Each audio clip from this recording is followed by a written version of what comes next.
Hi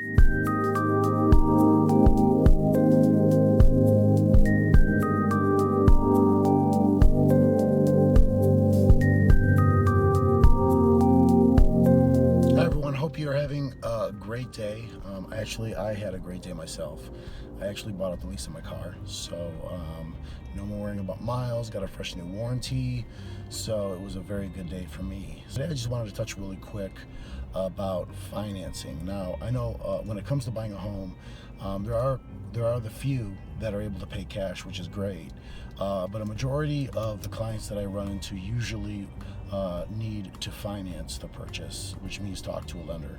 And I think there's a sort of a disconnect when it comes to pre-qualifying. So obviously there's a difference between pre-qualifying and getting pre-approved.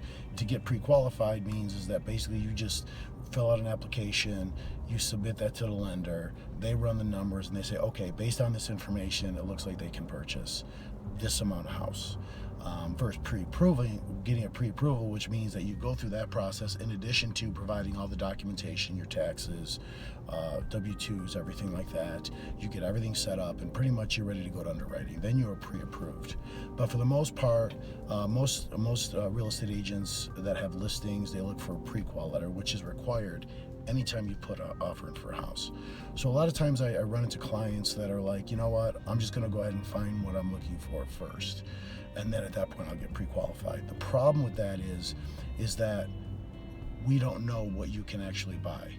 And I know on the surface it seems like, okay, I make great money, that kind of thing, but there's a lot of things that go into pre-qualifying. There's your credit score, which decides your interest rate, how much interest you're gonna pay. There's other things that come into play like your debt ratio. There's other things that come into play like your taxes. So those are things that basically people go through when it comes to getting pre-qualified.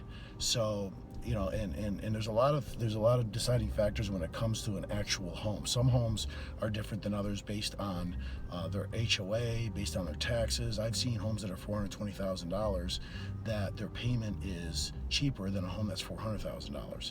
So there's a lot that comes into play with that. But the bottom line is you never want to jump into the car of a real estate agent without knowing for sure exactly how much you're qualified for. And really, if a real estate agent is worth their salt and they're doing their job, they're going to make it a point to make sure you get pre-qualified first. Because at the end of the day, no one wants to be out driving, showing you homes that you fall in love with and you get all excited about and you get all your hopes up to find out that whether because your credit score, your interest rate is a little higher than you thought, or the payment was going to be more than it is, or maybe your debt ratio makes you qualified for less and you can't qualify for that home, and the next thing you know, you're crushed. So it's our job as real estate agents to protect you, to make sure that you're not, that you're educated and that you're out there and that we're looking at homes that we can put you into and we can put offers in. Because again, like I said, any home that we put an offer in requires a pre-qualification letter. Any agent that's worth their salt that has a listing is not going to look at your offer or present it to their clients unless you are pre-qualified and it has a letter attached. Because at the end of the day, I don't know, he doesn't know, she doesn't know whether your buyer can actually purchase the house or not. So, and no one is going to, obviously a house is a big purchase and no one's going to take their house off the market if they don't know for sure whether that buyer can actually afford the house or not. So, and really pre-qualifying is a very easy process. Again, it just comes down to an application.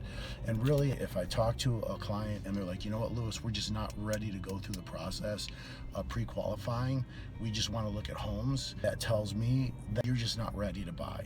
Because some people, whether it's, they might have read an article about how the market is outstanding, or maybe their significant other is really, getting on them about, we need to buy a home or whatever it is, but they're not really motivated or they're not really into it, so they don't want to go through the steps. I know when I'm talking to a client and they're like, Lewis, we're ready, we want to get pre-qualified, or we have already spoken to a lender and we've already started the process. That is someone that wants to buy, and that's someone that I want to help. My job is to help people and help them get into the homes that they want. You have to really be committed to purchasing a home. So those are some things that I just kind of wanted to touch base real quick. So if you do talk to a real estate agent, expect that to be one of the first questions you get asked. Are you buying cash? Are you going through a lender? Have you spoken to a lender? Those are some of the important first steps that you want to take, especially if you're selling your house. You want to make sure you're taking those steps as well. A lot of people think just because they're selling their house that they're going to have cash and they're going to be able to buy their house. But if you bought your house in 1997 for $250,000 and now you want to buy a $350,000 house, bottom line is you're still going to have to finance that. What is your income like? What's different? You're buying a $100,000 more house. The guidelines are a little bit more stringent now than they were back in the day. So those are things that you want to really understand first before you put your home on the market. Because if you put your home on the market, you get a buyer and you're all excited, and then you go to buy a house and you don't get approved, then what? You're kind of stuck. So those are some things that we really advise our clients. If you have any questions, I'd love to be able to help you out. Give me a call, 702-688-3909. Hope you have an awesome rest of the day. I'm going to go hit the gym, and I'll talk to you guys later. Thanks a lot. Bye.